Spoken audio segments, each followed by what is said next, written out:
News Talk 610 AM and 102.1 FM. KBNU. KBNU News Time is 4:05. I'm Bill Walter with this news update brought to you by U&I Furniture. Last week, one of Cache Valley's largest employers let go of a significant amount of its workforce. Maloof Companies laid off an undisclosed number of employees from all sectors at its corporate headquarters on Thursday and Friday. A human resources official with the company said those impacted were given severance packages. In a statement regarding the layoffs, CEO Sam Maloof said he takes responsibility for the decisions that got his company here. He said the decision was made to reduce operating expenses and focus on the company's core business to put them in the strongest position moving forward. Dozens and dozens of affected employees took to social media announcing they had been laid off and were looking for new employment. The Maloof Company started in 2003 as a distributor of luxury sheets, but expanded to include pillows, mattresses, and then furniture, eventually acquiring other Utah-based businesses. The company has also been actively involved in both local and international efforts to curb abuse and child sexual exploitation through its Maloof Foundation. Last week, the state of Utah released its latest unemployment numbers, which reflect December seasonally adjusted unemployment rate, which remains at 2.2%. The number is even lower for Cache County, with unemployment at 2.0%, indicating that Cache Valley's strong economy should, in theory, be able to absorb the recent layoffs. KBNU News Time is 4:06. KBNU weather tonight becoming mostly cloudy and a slight chance of snow this evening. Patchy fog through the night, low 5 to 10 above. And then another partly sunny day tomorrow. Patchy morning fog on Tuesday, high in the low 20s. Mostly cloudy. We'll keep it in the low 20s, still cold on Wednesday. And it's been a nice sunny day today, but only 23 has been our high. It's 21 right now at KBNU. Napa's case lot sale is going on at Napa Auto Parts. Get Napa Premium Oil, $3.59 a quart, or Premium Synthetic, $5.49 a quart. And deals as well on Valvoline, $5.40, Premium Blue Synthetic oil as well at your 5 locally owned Preston to Providence Napa Auto Parts stores. It's the January closeout and clean out time at U&I Furniture with lots of really good values store-wide. Pick out a chair, lift chairs, accent chairs, rocker recliners. Choose options like power or manual, fabric or leather, chairs with lumbar support and heat. They've also picked up lots of Maloof products at closeout prices. A queen hybrid mattress is $489, normally twice that. Queen headboards less than $100, and while they last, queen adjustable bases $199. For 93 years, a family-owned business where you'll like their honest approach. There's always a better buy at U&I Furniture, downtown Logan. KBNU News Time is 4:08. The case involving a 61-year-old Logan man accused of shooting and killing his coworker in 2021 is headed for trial this summer. Lorenzo Tina Vasquez has been in jail, held without bail, after being arrested hours after the shooting on August 12th of 2021. Court records show Tina Vasquez appeared in First District Court for a hearing Wednesday afternoon. He was previously charged with 1 count of murder and 6 counts of felony discharge of a firearm, all first-degree felonies, and a 7th count of felony discharge of a firearm, a third-degree felony. Judge Brian Cannell scheduled the 6-day jury trial to begin July 7th. The case had been scheduled for trial in March, but later postponed to give attorneys more time to prepare.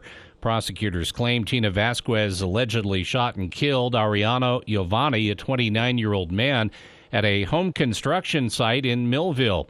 He later surrendered to law enforcement, allegedly still with blood on his clothing, and admitting that he had shot the man. The suspected weapon was later located inside his truck. Tina Vasquez reportedly told deputies he and Giovanni had been in an argument earlier that morning about his work in which the victim had threatened him. He said that after the fight, he left the job site and went back to his home and was fearful and angry about having been threatened. He took a handgun and returned to the construction site, finding Giovanni in a basement room and shooting him 6 to 7 times. Tina Vasquez's defense attorney, Brian Sidwell, has claimed his client acted in self-defense after being threatened with a knife. He also said Yuvani had ties to a Mexican cartel. During Wednesday's hearing, Judge Brian Cannell set a final pretrial hearing in the case for May 3rd. And for USU students who come from service in the military, USU's Veterans Resources Office seeks to create a community environment to help them in their return to civilian life. Andy Allen, a retired service member who served 26 years in the military, became VRO director about 6 months ago. He said he first had to meet all of the Veterans Administration requirements for administering the GI Bill. Once word got out that veterans were meeting here regularly, it just kind of spread like wildfire. And veterans wanted to come to a location and a space and a place where there were other veterans who had the same types of shared experiences. And it allowed them to open up and have shared discussions, and it just became a safe place. He said his office also helps family members and dependents of service veterans. Our most important responsibility is to help a qualifying student be able to access their educational benefits, either the benefits that they have earned themselves personally or that their family members have earned and then transferred to them. He said the center works with between 650 and 700 military veterans, dependents of veterans, and family members. The USU Veterans Resource Office is located in the northeast corner of the second floor of the Taggart Student Center, room 225. KBNU News Time is 4:11.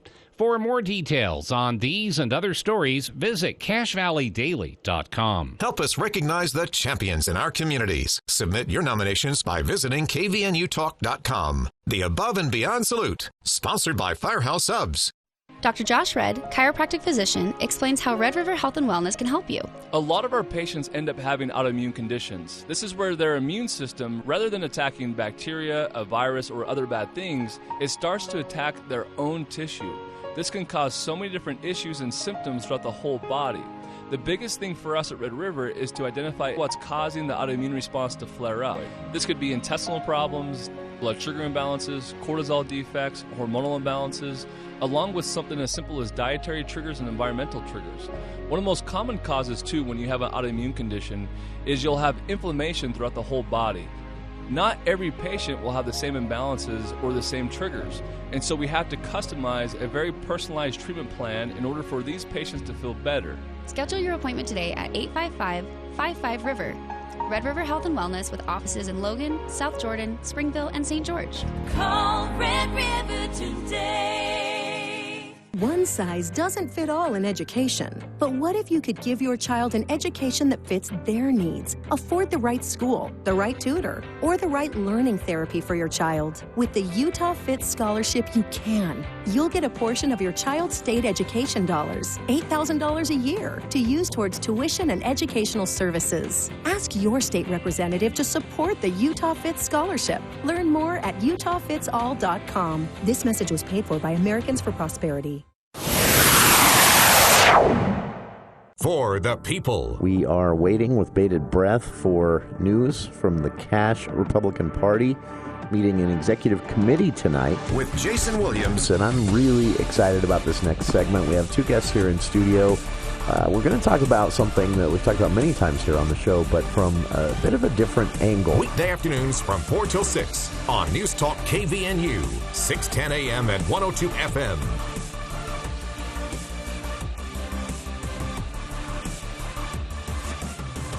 Welcome to KVNU's For the People. Happy Monday, everyone. It is January 23rd, and the legislative session entering its second week. We'll be joined by lawmakers later on in the week for an update on how things are going. It's still early. Bills are still being filed, and some of the biggest issues will not be even scheduled on a calendar for some time, but there has been, a few issues tackled already, voted on, and headed off to the governor's office for signature, so we'll have a recap on that as well. We'll also check in with local leaders, especially local water leaders this week, to talk about their list of concerns, to say the least. A lot of good things happening when it comes to water in the state of Utah, but making sure Cache Valley's voice is heard in all of this has water managers and members of water conservancy districts like the Cache District worried that without more of a seat at the table, more of a voice in the room, we could be trampled upon. So that's a topic we'll get to on Wednesday's show. Be sure and tune in for that. We'll get things underway here, and just to let listeners know as well, we're going to be revisiting some interviews this week relevant to the legislative session, but also relevant to things happening around Cache Valley. The reason for that, this is actually a couple of days of pre-recorded shows. I am off at the Sundance Film Festival. I'll have a full report on that for everyone on Friday's show, but I will be back live in the studio on Wednesday. But I couldn't let everyone start their week off on a bad foot. So here on your Monday afternoon is your collection of headlines with smooth jazz. This day in history, January 23rd, the age of Aquarius dawned. Astrologers believe because for the first time since 1475, a number of planets, the sun, the moon, were aligned in a perfect 6-point star in the first degrees of Aquarius. And that was this day hundreds of years ago. On this day, the Rock and Roll Hall of Fame in Cleveland inducted its first ever class of recipients, the first artists to ever earn a Hall of Fame award and nomination and eventual presentation from the Rock and Roll Hall of Fame. January 23rd, Chuck Berry, Fats Domino, and Elvis Presley. On this day, the TV miniseries Roots, an adaptation of Alex Haley's best-selling novel, debuted and became one of the most popular shows in history until recently, in fact. American television was glued... American audiences, were glued to their televisions as this miniseries played out, and it premiered on this day in the 80s, a long time ago. On this day in 1997, Madeleine Albright, who had earlier served as U.S. ambassador to the UN, assumed under President Bill Clinton the office of Secretary of State on this day in 1997, becoming the first woman to hold that cabinet position. And finally, on this day, the 24th Amendment to the U.S. Constitution, which prohibited the federal and state governments from imposing poll taxes before citizens can participate in a federal election, was ratified. Check that out. Link to the interesting history, by the way, behind all this. And I'm sorry, I said Roots premiered in the 80s. It was actually 1977 when Roots premiered. So, and it was 1964 when the poll tax banning amendment was ratified. Check that out. I've linked to all of this on our Facebook page if you'd like to read more about that. So, Salt Lake Tribune with a story on a report, scathing report actually, from a group that is a collection of water providers from all around the West, water-related industries and conservation groups, and they call themselves the Alliance for Water Efficiency. And in a news release titled, "Progress has been made in recent years, but in many ways Utah is still playing catch-up with the rest of the nation when, as a Western state, it should be leading the pack." This nonprofit alliance, which again includes public agencies like the Salt Lake Department of Public Works and Utah State University's own Center for Water Efficiency and Landscaping, right of our own backyard, water efficient landscaping, that exists at Utah State University for several years now.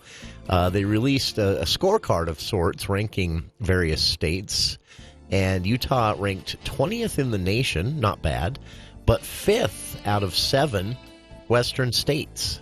In the Colorado River Basin especially, Utah is dead last, earning just 28 out of 89 possible points for water policy.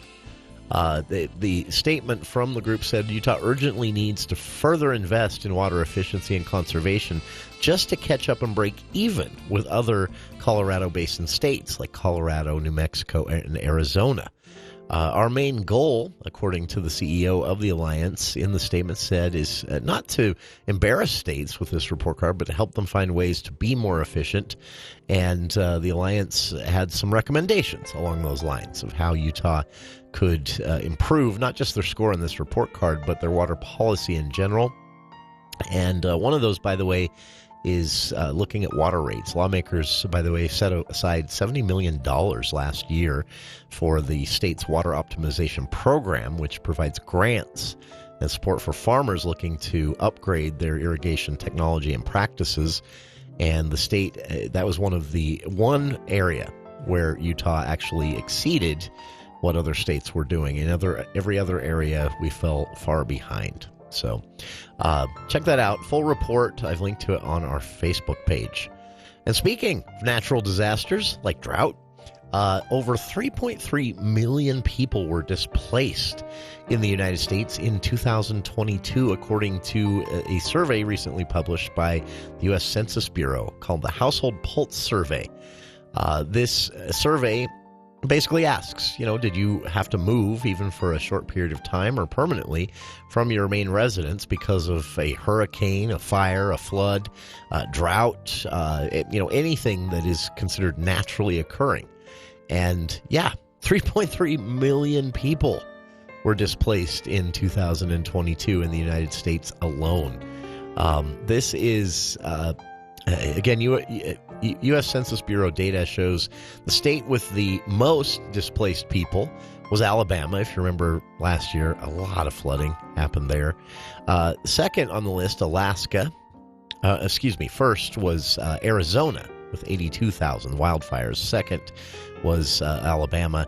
And California, because of their wildfires, way up above the top 10 at number 1. 253,000 Californians displaced in 1 year. But Texas came close. In Utah, just 7,306 people. Now, that's still a lot, but way below the multiple hundreds of thousands in California and Texas displaced by natural disaster. Check it out. I've linked to the U.S. Census Bureau survey, the Household Pulse survey, on our Facebook page. Those are your headlines with smooth jazz, and we'll be back with more of For the People right after this.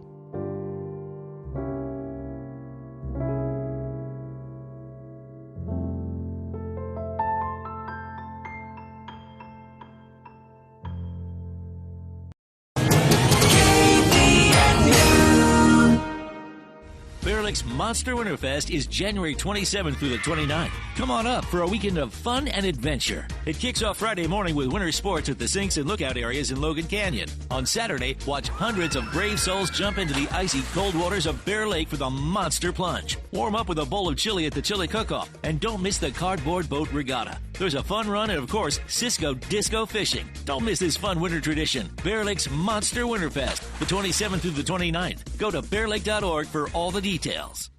There is no better time than the present to make your health your priority. This is Dan at the Sports Academy. Whether you want to get back into shape, increase your lean muscle, or just create lifelong healthy habits, the Sports Academy will help you achieve your health and fitness goals. Our certified instructors, trainers, and Pilates coaches have the tools to help you reach the next level in fitness. Make your health a top priority at the Sports Academy. Your club, your results, your life.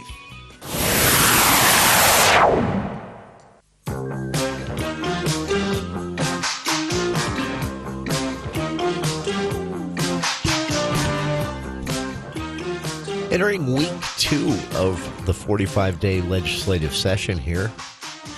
If you'd like to see a recap of everything that's happened so far, well, of course, there's our podcast as we cover the session each and every day. Timing of our show allows for a recap of about half of the day. We're on, of course, 4 to 6 every afternoon. And at the start of the session here, at least, they're usually done by around 2. As the session wanes on, they'll increasingly add those late afternoon and even late evening shifts to the legislative action. So they'll take a break at noon, do the press briefings, which we bring you highlights of every day here on the show, and then take their lunch break, come back around 2:30, work until 4, maybe 5, go home. As the session wanes on, then they'll that 5 o'clock end time gets stretched out. They'll take that break at 5:30, go to dinner, take a couple hours, come back at 8, work until 10, and then in that final week, sometimes even final 2 weeks of the legislative session, they come back and work until 10, take a break, come back and work until midnight. So it tends to balloon the schedule, but for the early half at least, we can bring you a recap of each and every day here on the show by the time we begin. It's still important that you pay attention. There are a lot of different ways you can do that. Most of our lawmakers here in Cache Valley have newsletters they send out, and through their various websites, you can find out how to subscribe to that. I've linked to many of them on our Facebook page just today. Also, there are organizations that do legislative recaps.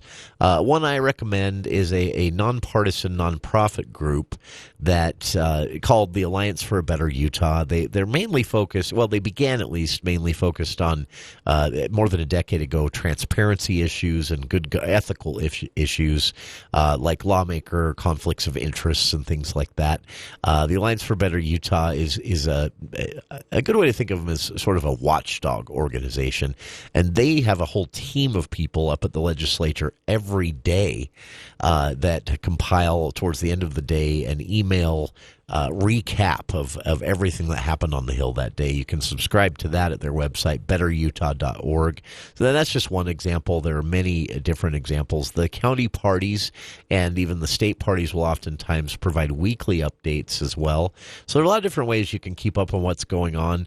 Not all of it generates headlines, and that's why it's important that the more eyeballs and ears you have paying attention, the more likely it is that things that happen will get noticed and recorded and if necessary, talked about. So Cache Valley lawmakers, of course, just a handful of voices among many in the House and the Senate, but they do have the opportunity to bring their own priorities in to set, certain agendas themselves through legislation they sponsor and more. And in addition to Senator Wilson, we had a chance to talk with Representative Dan Johnson, who is going to be a key player this year with the Utah County lawmakers' efforts to sort of backdoor a voucher program in without getting the ire of rural lawmakers, who have been able to stop a school voucher program successfully for 15 years now. They're looking to sneak it in, attaching it to a bill that is intended originally to raise teacher salaries here in Utah to combat a teacher shortage problem we have. These opportunistic lawmakers are hoping to sneak the vouchers in without anyone noticing. And representatives like Dan Johnson here in Cache Valley are going to be key in this because if there's anything that Representative Johnson is an expert on, it is, well, basically all things education. But what else is he bringing to the table? We had a recent discussion with Representative Johnson. We had a chance to ask him about that, what priorities he plans to take into this session and make sure get a full debate before things wrap up roughly 40 days from now. Yeah. I'm really interested in speech-language pathologists being able to get their special ed stipend. So I'm going to try to work on that and help those individuals out. Science and math and special educators get a stipend each year because it's on the criticality list of those areas that are hard to keep filled. But for some reason, speech-language pathologists who work in school districts were left off of that special education stipend. So that's one thing. Wow. But the other thing is just education in general. We have got to make sure we maintain what we promised we were going to do in Amendment G a couple of years ago. And so I'm going to work really, really hard to make sure that funding is there specifically for those speech-language pathologists, but for educators in general. Sure. And you'll have an opportunity to do that, obviously, having been reelected. Once this new legislature gets up and running, you'll serve on the Education Appropriations Subcommittee. You're on the Interim Education Committee as well. Good place for you to be, in my opinion, with your priority on education funding and more. And, of course, a big budget surplus that everyone will be working with. The House leadership, at least, has said they're eyeing up additional tax cuts. But, of course, a surplus means that some investments can happen as well. The governor, when we spoke with the governor last week, he said he didn't want to spoil his own budget, but he said teacher salary increases are going to be in my budget. Do you get the sense that the legislature is also of the same mind? Yeah. I know it's early, so... Sure, it is early, but I think that education is always a priority. But we have infrastructure needs across our state. Sure.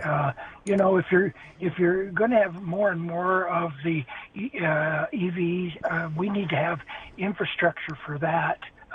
And so I think that funding can really, excess funding that we have, can really help with that.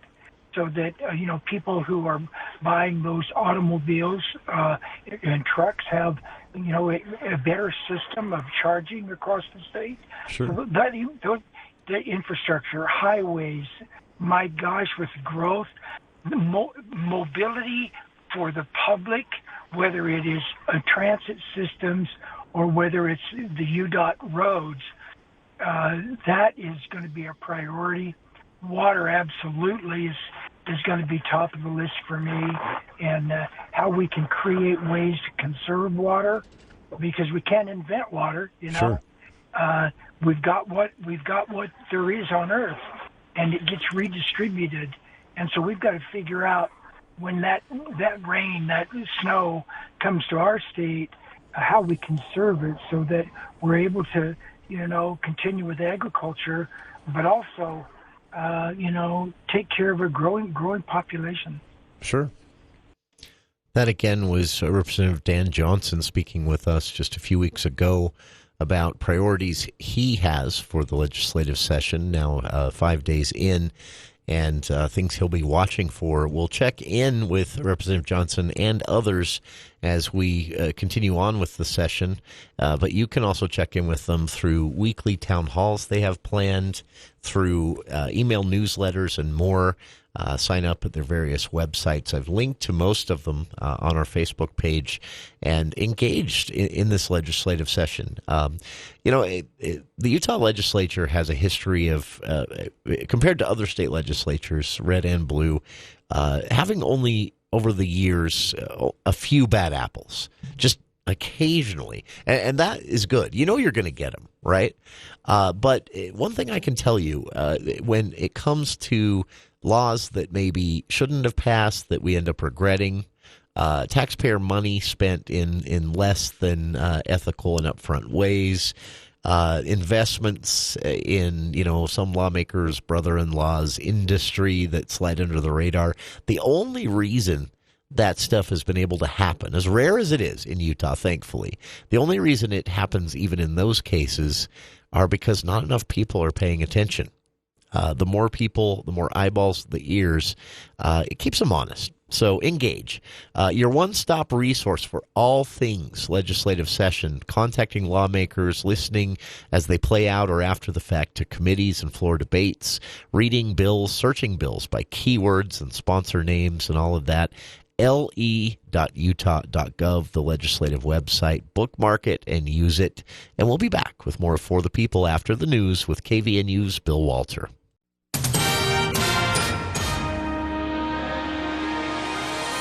Thank you, Jason. KVNU News Time is 4:34. News brought to you by Roof Rescue.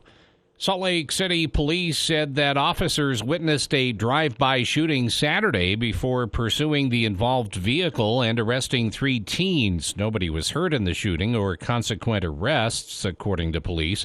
One of the vehicle's passengers, a 14-year-old girl who was not arrested, was sent to the hospital after telling law enforcement she was pregnant. 2 16-year-old boys in the car faced charges, including unlawful discharge of a firearm. A 15-year-old boy was released to his guardians, but may face similar charges. Police said a stolen handgun was found on one of the older teens, and a second handgun was found inside the car. A missing 7-year-old girl from West Jordan has been found safe after an Amber Alert was issued for Amelia Arredondo this afternoon. The alert was canceled at about 2:35 p.m., according to West Jordan city leaders. Police had originally reported that Amelia was the victim of a non-family abduction about 9:30 this morning, and that the child's life is in danger. Few details about the alleged abduction and Amelia's recovery had been released as of this afternoon. Stephen Ashworth scored 19 points. Max Shulga sealed the victory with a free throw with 5 seconds to go. And Utah State rallied to beat San Jose State 75-74 Saturday night in the Spectrum. Ashworth added 6 assists for the Aggies, who improved to 16-4 overall, 5-2 in Mountain West play. Shulga had 15 points with 5 rebounds. Daniel Akin scored 13. After the game, Coach Ryan Odom said the Spartans have definitely improved. Yeah, I can't say enough about San Jose State. Coach Miles and his staff have done a great job, of turning that program around in short order. And, obviously I wasn't here prior to, him being the coach there, but, it's easy to tell, when you watch them play, and obviously you got a chance to watch them live, they play winning basketball. They defend you, they rebound, they're tough. They make timely shots. They're competitive. They were determined to win, today. And I thought our guys were too. And, of course, Utah State with the victory Saturday in the Spectrum. Utah State's next game is on the road Wednesday night at San Diego State. A tip-off at 9 p.m. on CBS Sports Network. Al Lewis will be setting up shop with Game Day at 8 tonight. Or make that Wednesday night here on KBNU. News time is 4:37. This is David from Roof Rescue. A roof is not something most people think about until they notice a leak on the ceiling. This time of year, fluctuation in temperatures, along with rain, snow, and ice, can do a number on your roof. If you notice these leaks, they won't go away on their own and are oftentimes a sign that the roof has reached the beginning of the end of its life. Call Roof Rescue for a free analysis, diagnosis, and estimate. Let's fix those leaks and keep you dry this winter. Call 435-999-4268 or visit roofrescueusa.com. Roof Rescue, providing watertight peace of mind. KBNU weather tonight, becoming cloudy and a slight chance of snow this evening. Patchy fog through the night, low 5 to 10 above. Partly sunny skies Tuesday, patchy morning fog, high temperature in the lower 20s. It's been to 23. Right now it's 20 degrees at KBNU. January clearance continues at U&I Furniture. Lots of closeouts and really good values store-wide on chairs, and also closeout deals on Maloof products as well. For over 90 years, there's always a better buy at U&I. Downtown Logan, 28 West, 100 North. For more details on these and other stories, visit CashValleyDaily.com. Let's check Wall Street now with Edward Jones. This is financial advisor Clayton McMurdy from Edward Jones, bringing you the closing financial market report for Monday, January 23rd. After finishing modestly lower last week, equities got off to an encouraging start, with U.S. stocks finishing notably higher today. International markets followed suit with small gains in European and Asian markets. Meanwhile, underlying leadership came from the technology, communication services, and consumer discretionary sectors, reflecting a positive cyclical tone behind the day's gains. Interest rates ticked higher today as well. Rates have swung widely recently, sitting well below last year's peak, but up from last week's lows, as markets have responded to comments from Fed officials indicating that they remain committed to snuffing out high inflation. A string of layoff announcements, concentrated largely in the tech sector, have raised worries about the outlook for the economy recently. We don't think this signal should be ignored, as we view this as a symptom of the broader softening in economic activity. At the same time, we don't believe this should be viewed as a canary in the coal mine of a dramatic spike in unemployment ahead. Job openings remain above the 10 million mark, and we suspect some of the impact of the layoffs will be softened by this hiring cushion. We do expect the unemployment rate to rise moderately this year, but the labor market's historically strong position to start this year should, in our view, help consumers navigate an economic slowdown without the level of spending pain experienced in more severe downturns such as 2008. The first reading of fourth quarter GDP will be released this Thursday, which will shed some additional light on the health of the economy entering 2023. In equities, the Dow was up 253 points at 33,629. The Nasdaq closed up 224 points at 11,364, and the S&P 500 closed up 47 points at 4,020. In bond markets, the 10-year Treasury yields are currently at 3.53%, and in commodity markets, the price of crude oil was flat at $81.66, and the spot price of gold was up $3.60 at $1,931.80. This has been Monday, January 23rd's closing financial market report, brought to you by Clayton McMurdy of Edward Jones, member SIPC, serving individual investors with personalized attention and financial advice at 1309 North Main Street in Logan.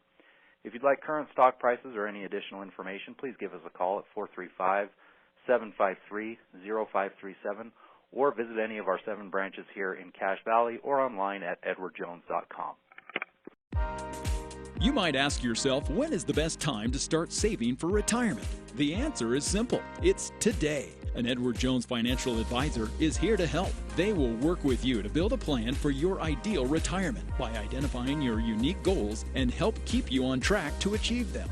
The sooner you get started, the better. Call one of the 7 Edward Jones locations in Cache Valley to schedule an appointment today.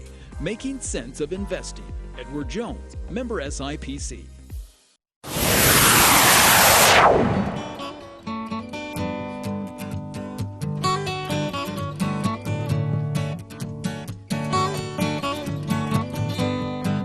Welcome back to KVN News for the People. Technical difficulty here in the studio. Punched that button to turn my mic on, and the button jumped out of the board and onto the table. I think I've got it fixed here. Always exciting when you're working with technology. I love this. It was published just yesterday at the USU Statesman, but it also reminds, a good reminder that students aren't always just people that come here, go to school, and then leave. They are parts of our community. A spotlight by Jack Johnson, student journalist at the USU Statesman, on student volunteerism throughout the year so far here in Utah or in Cache Valley, detailing hundreds of students who have volunteered in various capacities throughout the valley to help everything from helping homeless people in the valley to actions that go towards the environment and sustainability, river cleanups, trail cleanups, and more.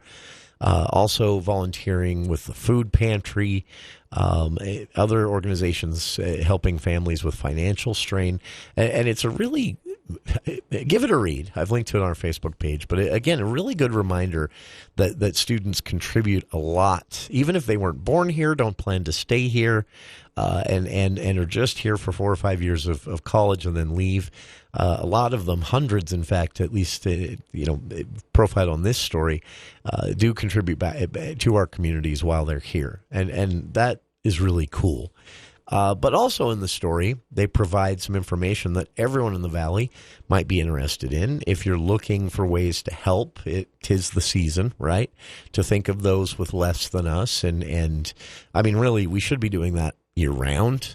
But if we can at least do it right now, that's something. But to think of those with less and look for ways to, if you either donate money or, as is more realistic for most of us, donate time in various volunteer efforts. So in the same story, Johnson provides a list of current holiday and even first of the year volunteer opportunities you can look out for. Again, I've linked to this list on our Facebook page, courtesy of student journalists at the USU Statesman, and I love that they've taken the time to do this. But if you want to volunteer, for example, with homeless people, we spotlighted them here on the show just before their official launch at the first of this month.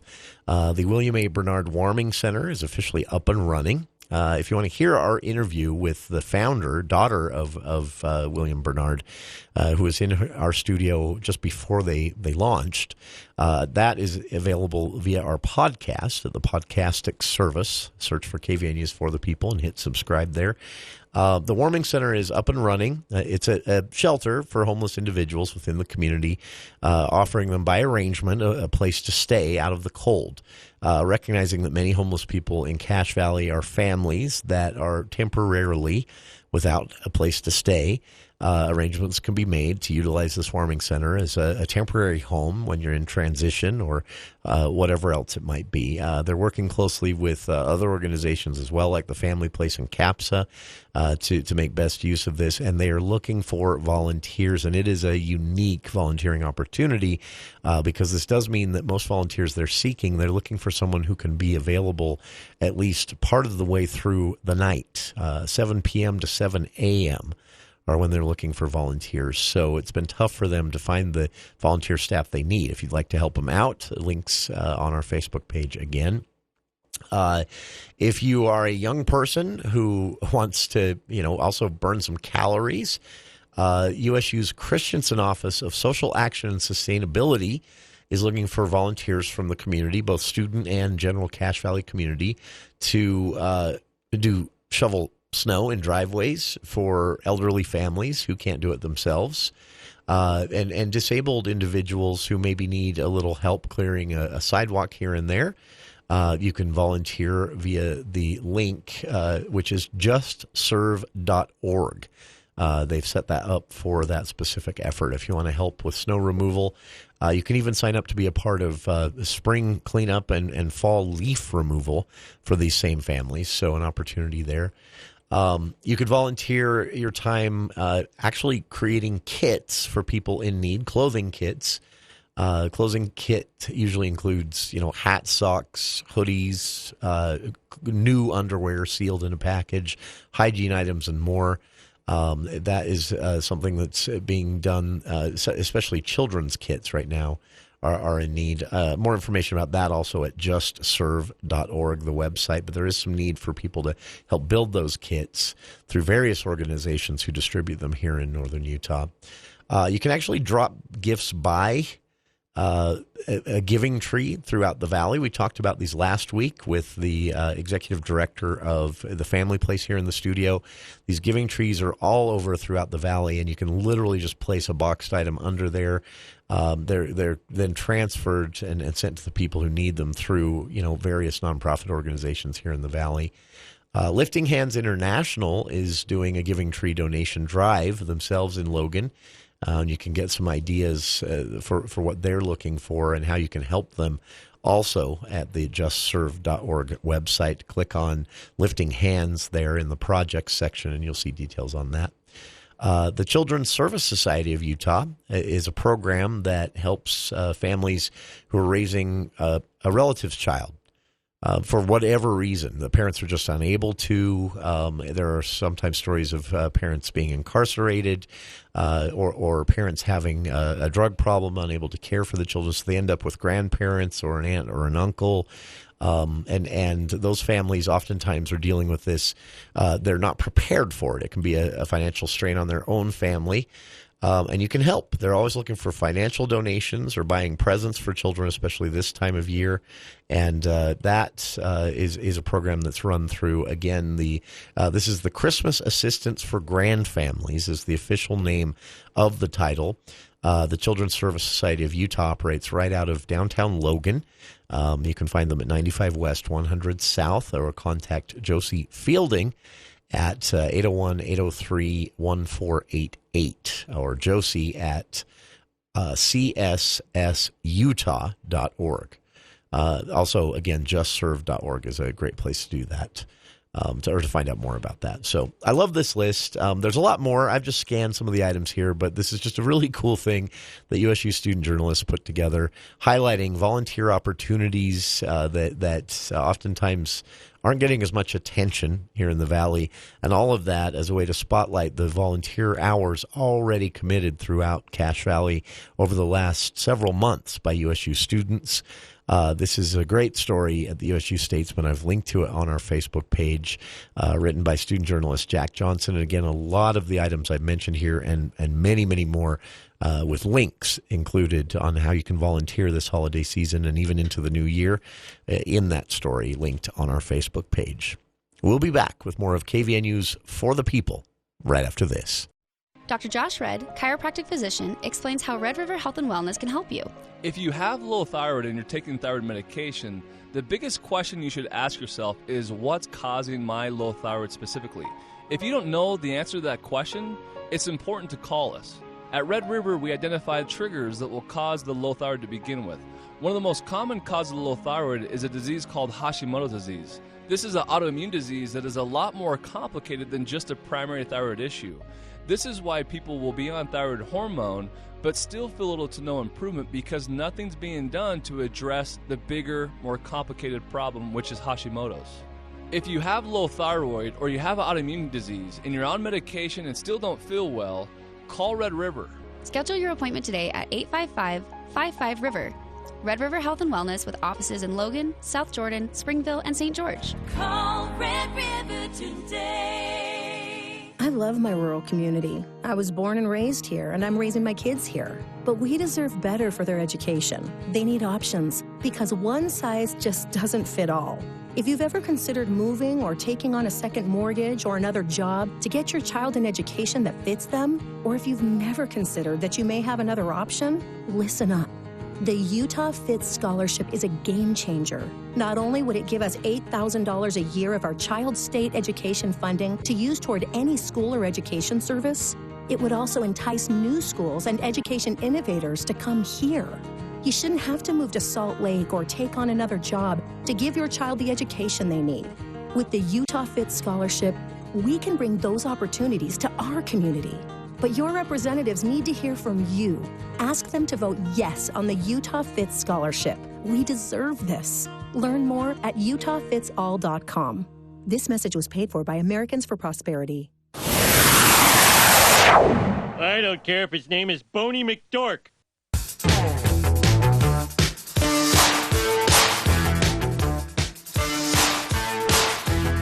Welcome back to KVN News For the People. Able to jump in on something that's taking place here. Full live stream via the governor's YouTube and Facebook pages. The Governor Cox today hosted a social media and youth mental health symposium.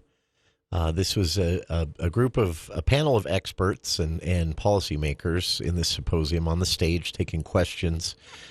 Streaming on YouTube, Facebook, Twitter, and LinkedIn, and focused on, as the title suggests, the effect of social media on youth mental health and what policymakers can do about it, or, as was a large part of the discussion today, what they are limited in what they can do about it. Some highlights from the event today. Governor Cox was asked a question about policy regarding social media companies. Can the state force companies to be more responsible about this type of thing? Here's what the governor had to say. I would just add that, as I mentioned before, all the states are looking at this right now. It is a real problem. And so even if we don't advance this legislation today in Utah, they're going to have other bills in other states that are moving forward. And so this conversation is being had across, all 50 states. We have a problem. We got to find a solution. And I think we're seeing a lot more willingness to engage in those conversations. Sounds good, right? All 50 states, legislatures, the federal government, everybody on the same page that social media companies have a responsibility, and one that they might not be living up to when it comes to negative effects on young people using their product, their platforms. That's where things got complicated during the symposium today, because then obviously what can you do becomes the question, right? What can the states do? And there isn't a good answer. And Governor Cox spoke to that several times during the symposium today. It's complicated. There are not clear paths where a state can say, let me use this example. In 2011, I was on Governor Herbert's Grandma Working Group. And the issue that we were tackling is, should lawmakers, social media messaging be included in Facebook at the time was aggressively used by lawmakers to talk to each other, Facebook Messenger. And those records of those conversations weren't being kept. And there's a transparency issue there. There's a risk that someone could intentionally have conversations in Facebook Messenger to hide them from the public and skirt transparency laws here in Utah. So as a work group, we dug into that. How can this be rectified? And in the end, what we ended up recommending as a full board, which included retired Supreme Court justices, nerds like me, lawmakers like now President of the Senate Stuart Adams and House Representative Steve Eliasson, many people and lawyers, Paul Edwards, who was a media lawyer, all of us racking our heads over this for months, meeting once a month for about 6 months, and in the end recommended, well, the state can't really do much about it because you can pass a law right now saying, okay, you have to retain Facebook Messenger conversations. Well, then next year, Facebook decides Messenger is going to work differently. They're a private company. They decide the back end is going to be redesigned a bit like this, and suddenly your retention program doesn't work anymore. There's a similar thing here where states have an interest in saying to social media companies, we want you to start doing this. Senator Lee, for example, has said that social media companies should put more effort into verifying the age of the individual creating an account. Instagram, for example, a lot of research shows can be very negative for a young woman's personal perception. Especially 13-year-old girls, the most affected by the peer pressure of looking a certain way, not new to young people at all, but concentrated by Instagram. That's a problem. And a state could say, as Senator Lee has said states should do, a state can say, here in Utah, Instagram must do more to verify the age of an individual. You can't just let them self-report that they're 18 years of age, because many of them aren't. The state can do that. They can pass that law. The governor can sign it. But that's the end of it. The social media company, how is a state going to enforce that? Are you going to put a filter on the internet here in Utah? And if Instagram, owned by Facebook, doesn't comply, they're blocked here in Utah? Well, that's not possible. Even if it were, it's not going to happen. So states really don't have much leverage beyond sending a message. And the governor touched on that a bit today. And he said sending the message is not a bad idea. The governor pointed out investigations that have shown popular social media platforms and apps have directly contributed, it seems, to teen suicide and negative mental harm, especially for preteens and young children. Social media companies being held accountable for this is something everyone agrees on. But again, how do you enforce it? A joke was made about, maybe the CEO, Mark Zuckerberg, or Elon Musk, who now owns Twitter, maybe they should be held accountable. Maybe if the platform doesn't do enough. But what are you talking about there? Like a state decides the platform isn't doing enough, so what are you going to do, jail the CEO? It really was a conversation that, from a public policy perspective for adults, laid out how complex and almost impossible some of this is to solve for a state. There just aren't good options. So everyone recognizes it's a problem. Everyone recognizes that it's a serious problem. But as far as what a state or even the federal government can do about it, the options are very limited. It's a scary scenario, really, and young people are being affected by this. Now, obviously, the state can do things, the governor said, like fund education campaigns for parents and teens about the dangers of being online, teaching parents how to more effectively monitor their child's social media use without, banning them from it entirely, which they'll just go use it in secret if you do that. Those types of things can be very helpful, but as far as statute or public policy goes, the state doesn't have many options. So governor said it's going to be up to all of us to raise awareness about this and pressure social media companies to do better. Check it out. You can watch the full symposium via several links I've posted on our Facebook page. That's our show for today. Appreciate everyone tuning in. Please tune in tomorrow. Dave Ramsey is next here on KVNU Logan.